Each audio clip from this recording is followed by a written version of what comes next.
Hello friend, आप सभी का हमारे यूट्यूब चैनल ब्राइट बुद्धि में आप सभी का स्वागत है। आज हम अध्याय 3 प्रारंभिक समाज पढ़ेंगे। ये क्लास 6 की अतीत से वर्तमान की बुक की एनालिसिस है। तो आप हमारे वीडियो को और देख सकते हैं, और वीडियो अच्छी लगे तो चैनल को ज़रूर सब्सक्राइब कीजिए और बेल घंटी ज़रूर बजाएं।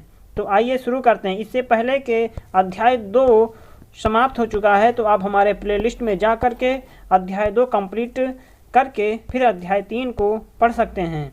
तो अब इसमें हम पढ़ेंगे कि रितेश और प्रकाश आपस में बातें कर रहे थे। रितेश, प्रकाश ये बताओ कि मानव इस धरती पर कैसे आए। प्रकाश, मेरे पापा मम्मी कहते हैं कि हम सभी ईश्वर की संतान हैं और उसी ने हमें धरती पर भेजा है। रितेश, लेकिन मैं तो कल के अखबार में पढ़ा कि इस धरती पर जीवन की उत्पत्ति सर्वप्रथम समुद्र में हुई और फिर छोटे जीव से बड़े जीवों का विकास हुआ, जिसमें मानव भी है। प्रकाश, तब हमारे पूर्वज कौन थे, देखने में कैसे लगते थे और मानव का प्रारंभिक जीवन कैसा था? मनुष्य जिस तरह से आज रहता है उससे तो आप परिचित हैं, लेकिन क्या आपने सोचा है कि हमारे पूर्वज हजारों वर्ष पहले कैसे रहते थे? उस समय दुनिया भर में कहीं भी खेती नहीं होती थी, ना कहीं गांव थे ना शहर। आज से 150 साल पहले तक लोगों का मानना था कि पृथ्वी पर आरंभ से ही जीवन था। पेड़ पौधे मनुष्य को बनाने वाला ईश्वर था। पेड़ पौधे और मनुष्य को बनाने वाला ईश्वर था, लेकिन बाद में वैज्ञानिकों ने इस बात की खोज की कि पृथ्वी पर करोड़ों वर्ष पहले जीवन की उत्पत्ति हुई। उसका स्वरूप धीरे धीरे बदलता रहा। कहा जाता है कि मनुष्य जिस रूप में आज है वो लाखों वर्षों के क्रमबद्ध विकास का परिणाम है। तो आरंभिक मानव के बारे में जानकारी कैसे मिलती है? हजारों साल पहले जो लोग रहते थे उनके बारे में हम ठीक तो नहीं जानते हैं, लेकिन उस समय की बची हुई चीज़ों को देखकर और अपनी सूझबूझ से कुछ अनुमान जरूर कर सकते हैं। इस काम में पुरातत्ववेताओं के द्वारा उस समय के लोगों के द्वारा प्रयोग में लाए जाने वाले औजारों, पत्थरों से बनाई गई कलाकृतियों एवं उनके निवास स्थानों का जो पता लगाया गया वो सहायक है। इस समय आप पिछले अध्याय में पढ़ चुके हैं कि उस समय के लोगों का जीवन शैली को जानने के लिए आज भी उसी माहौल में रह रहे शिकारी समाज के लोगों का विद्वानों ने अध्ययन किया है। आज भी दुनिया के कई जगहों में शिकारी समाज के लोग रहते हैं। भारत में केरल, आंध्र प्रदेश, मध्य प्रदेश तथा झारखंड आदि प्रदेशों में ऐसे लोग रहते हैं। भारत में आरंभिक मानव कहाँ रहते थे? भारत में पुरातत्ववेताओं को अतीत की कई मानव बस्तियां मिली। दिए गए मानचित्र में त्रिकोण वाले स्थान वही हैं। तो इसमें त्रिकोण वाले स्थान दिए गए हैं, तो आप इसमें देख सकते हैं। इन सभी स्थलों से शिकारी मानव के कई निशान भी मिले, जैसे पत्थर के औजार, गुफाओं पर बने चित्र, जानवरों तथा लोगों की हड्डियां। गुफा ही उनका बसेरा था। मध्य प्रदेश में भीमबेटका, बुढ़नी, पंचमढ़ी और भेड़ा घाट और महेश्वर उन स्थलों के उदाहरण हैं। कई पुरा स्थल नदियों और झीलों के किनारे भी पाए गए हैं। आरंभिक मानव की जीवन शैली। दुनिया में जगह जगह लोग जंगलों में 20-30 लोगों के छोटे छोटे झुंड में रहा करते थे। जंगल में हिरन, भैंसा, शेर, खरगोश आदि जानवरों का शिकार करते थे। नदियों एवं तालाबों में मछली पकड़ते थे। मधुमक्खी के छत्तों से शहद भी इकट्ठा करते थे। वे जंगली पेड़ों के फल तोड़ लाते थे। पौधों की मीठी जड़ें, कंद मूल, आलू, शकरकंदे से खोद लाते थे और जंगलों में अपने आप उगे जंगली अनाज को काट लाते। वे ज़्यादातर कंद, फल आदि खाते, साथ ही थोड़ा बहुत मांस भी। मांस उनका मुख्य भोजन नहीं था, क्योंकि उन लोगों के जैसे औजार मिले हैं उससे बड़ी संख्या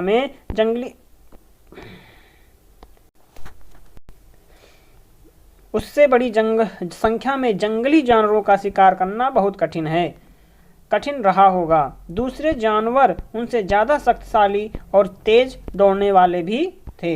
आप इस चित्र में देख सकते हैं कि आरंभिक मानव द्वारा आग का इस्तेमाल किया जा रहा है। पत्थरों को आपस में लगाने से जब चिंगारी निकली तो आग की खोज हो गई। फिर इसमें आरंभिक मानव जीवन कैसा था, लोग झुंडों में अपना जीवन यापन करने लगे थे, क्योंकि शिकार करना और एक दूसरे की देखभाल करना भी आसानी होती थी। आरंभिक मानव को पहनने की चीज़ें भी जानवरों और पेड़ों से ही मिलती थी। वे जानवरों की खाल साफ करके पहनते थे या पेड़ की पत्तियों और छाल से शरीर ढक लेते थे। वे या तो पहाड़ी गुफाओं में रहते थे या पेड़ों की डालियों और पत्ती से छोटी छोटी झोपड़ियों या झोपड़ी खड़ी कर लेते थे। वे लोग आग जलाना जान गए थे। उनके घरों में जो चूल्हे मिले हैं उससे पता चलता है कि वे नियमित रूप से आग का इस्तेमाल करते थे। लोगों के झुंडों में महिलाएं और बच्चे भी रहते थे। पुरुष शिकार के लिए जाते थे, जबकि महिलाएं कंदमूल, फल और अन्य जंगली अनाज इकट्ठा करती। समूह के लोग बच्चों का खास ख्याल रखते थे। बांट कर खाना। आरंभिक लोग साथ साथ शिकार करते थे, क्योंकि अकेले जानवरों को मारना कठिन होता था। भोजन लोगों के द्वारा समूह में इकट्ठा किया जाता था और उसे सब लोग मिल बांट कर खाते थे। ये बहुत ज़रूरी था, क्योंकि जंगल में क्या मिलेगा इसका पक्का भरोसा तो नहीं होता था। उस समय लोगों के कई समूह अलग अलग क्षेत्रों में रहते थे। उनके बीच शिकार और भोजन प्राप्ति को लेकर छोटी मोटी लड़ाइयाँ भी होती थीं। कुल मिलाकर के उस समय के लोगों का जीवन बहुत आराम से बीतता होगा। मुख्य काम भोजन इकट्ठा करना था। वो जो जंगल से प्राप्त हो जाता, इसके लिए उन्हें बहुत अधिक परिश्रम नहीं करना पड़ता था। आरंभिक मानव के जीवन का महत्वपूर्ण पक्ष इधर उधर घूमना था। एक समूह में रहने वाले आरंभिक मानव एक सीमित क्षेत्र के भीतर घूमते फिरते रहते थे। यह दायरा उनके निवास स्थल से चारों दिशाओं में होता। ये लोग छोटे छोटे समूहों में बंटकर चारों दिशाओं में जाते। इसके पीछे एक निश्चित वजह होती थी, जैसे एक खास क्षेत्र में फलों, पौधों और जानवरों की संख्या और उपलब्धता सीमित रहती थी, जिसे वे समाप्त कर देते थे। अतः भोजन की तलाश में इधर उधर घूमते थे। वे जानवरों के शिकार करने के क्रम में भी उनके पीछे पीछे चले जाते। उन लोगों को पेड़ पौधों में फल फूल आने का मौसम पता था, इसलिए लोग उनकी तलाश में उपयुक्त मौसम के अनुसार दूसरे क्षेत्रों में घूमते थे। संभवतः आसपास के जल स्रोतों से, जैसे नदियाँ, झीलों आदि के सूख जाने के कारण भी पानी की तलाश में इधर उधर जाते होंगे। वे लोग अपनी यात्रा पैदल ही किया करते थे। आरंभिक मानव के औजार कैसे थे? शिकारी मानव के पास कैसे कैसे हथियार व औजार थे, जरा आरंभिक मानव के औजार। शिकारी मानव के पास कैसे कैसे हथियार व औजार थे, जरा सोचें। उस समय लोहा, तांबा जैसी धातुओं के बारे में लोगों को पता नहीं था। अतः उन लोगों को आसपास जो मिलता वो था पत्थर, लकड़ी, जानवरों के सींग, हड्डियां। इन्हीं के नुकीले बना करके वे औजार बनाते थे। वे पत्थर के टुकड़े को घिसकर नुकीला और धारदार बना देते थे। साथ ही वो आकार में भी हाथ से पकड़ने के लायक औजार को बनाते थे। धीरे धीरे वे इस कला में माहिर होते गए और पत्थर के बारीक औजार बनाने लगे। वे पत्थर के छोटे और बारीक टुकड़ों को किसी लकड़ी के हत्थे पर लगाकर तेज औजार का काम कर लेते। उस समय औजार बनाने के लिए अलग से कोई कारीगर नहीं था। समूह के सब लोग औजार बनाया करते थे। पत्थर और लकड़ी के औजारों का उपयोग शिकार, पेड़ों को काटने, उनकी छाल छीलने, जानवरों के खाल उतार कर पहनने लायक बनाने इत्यादि कामों में करते थे। वे लकड़ी, सीप, हड्डी, हाथी दांत आदि की मालाएं भी बनाते थे। चित्र और नाच। शिकारी लोग गुफा के अंदर दीवारों पर रंगीन चित्र भी बनाया करते थे। वे रंगीन पत्थरों को घिसकर रंग तैयार करते थे। बांस के ब्रुश से चट्टानों पर चित्र बनाते थे। इन लोगों द्वारा बनाए गए चित्र भीमबेटका की गुफाओं में पाया गया है। चित्र में ज़्यादातर पशुओं जैसे बैल, गाय, भैंस, हिरण इत्यादि के थे।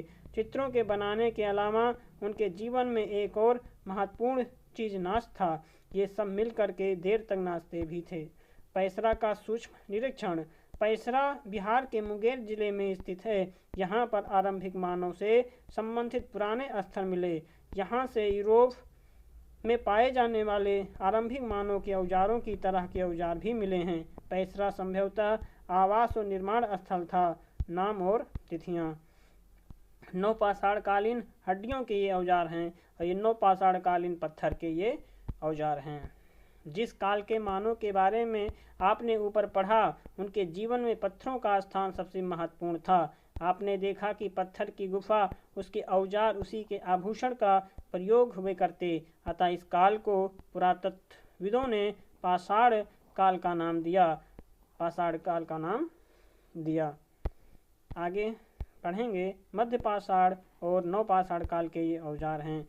आगे है कि औजार बनाने के तरीकों में और जीवन शैली में आए परिवर्तनों के जो प्रमाण मिले, उस आधार पर पाषाण काल को 3 भागों में विभाजित किया गया है। आरंभिक चरण को पुरःपाषाण काल। आरंभिक चरण को पुरःपाषाण काल लगभग 20 लाख साल से 14 साल पहले तक कहते हैं। आरंभिक चरण को पुरःपाषाण काल कहते हैं और इस समय लोग शिकार और भोजन संग्रहण के रूप में अपना जीवन बिताते थे। आग का आविष्कार एवं अस्थायी आवास इसी काल में उन्होंने शुरू किया था। आगे पढ़ेंगे मध्य पाषाण काल। इस काल में पर्यावरणीय बदलाव आए और वातावरण में गर्मी बढ़ी, जिसके कारण गेहूं, जौ, मड़ुआ जैसे अनाज स्वयं उगाए थे। कई क्षेत्रों में घास वाले मैदान बनने लगे और घास पर आश्रित शाकाहारी जानवरों की संख्या इस वजह से बढ़ने लगी। इस समय लोगों के द्वारा पत्थरों और अच्छे औजार बनाए गए, जिससे लकड़ी पर लगा करके इस्तेमाल किया जाने लगा। इन परिवर्तनों के आधार पर इस काल को मध्य काल कहा गया। पाषाण काल का अंतिम चरण नवपाषाण काल से जाना जाता है। इस युग में मानव के जीवन, रहन सहन, कला कौशल में बड़ा बदलाव आया। आप इसके विषय में अगले अध्याय में पढ़ेंगे। इसका काल 8000 साल से 3000 साल तक है।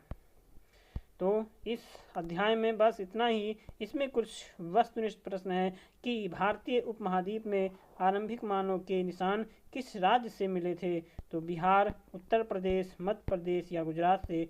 तो बिहार से। आरंभिक औजार अधिकांशतः किस चीज़ से बने थे? तो पत्थर के बने थे। आरंभिक मानव बस्तियों से जुड़ा पैसरा नामक स्थान बिहार के किस जिले में है? तो ये मुंगेर जिला में है। पाषाण काल को कितने भागों में बांटा गया? तो पाषाण काल को 3 भागों में बांटा गया। भीमबेटका राज्य कहाँ पर है? आरंभिक मानव का बसेरा, मुख्य बसेरा क्या था? पाषाण काल के लोग मनोरंजन के लिए चित्र और क्या करते थे? तो वो नाच करते थे। साल पहले दुनिया की जलवायु गर्म होने लगी थी। कब गर्म होने लगी? आप इन प्रश्नों का उत्तर जरूर कमेंट में दीजिए। और वीडियो अच्छी लग रही हो तो वीडियो को लाइक, कमेंट और अपने दोस्तों और हित मित्रों के साथ जरूर शेयर कीजिए। ये वीडियो आप लगातार और बार बार भी दे सकते हैं, जिससे कि इसमें आए हुए कुछ प्रश्नों के उत्तर आप अपने आसानी से दे सकें। तो अगर वीडियो अच्छी लग रही है तो चैनल को ज़रूर सब्सक्राइब करके ही जाएं, जिससे अगला वीडियो का नोटिफिकेशन आपको आपके मोबाइल पर जल्द से जल्द मिले और अपने परीक्षा को एक नई दिशा दे सकें। तो अब हम मिलेंगे एक नए अध्याय में। तब तक आप पढ़ते रहिए, मस्त रहिए। नमस्कार।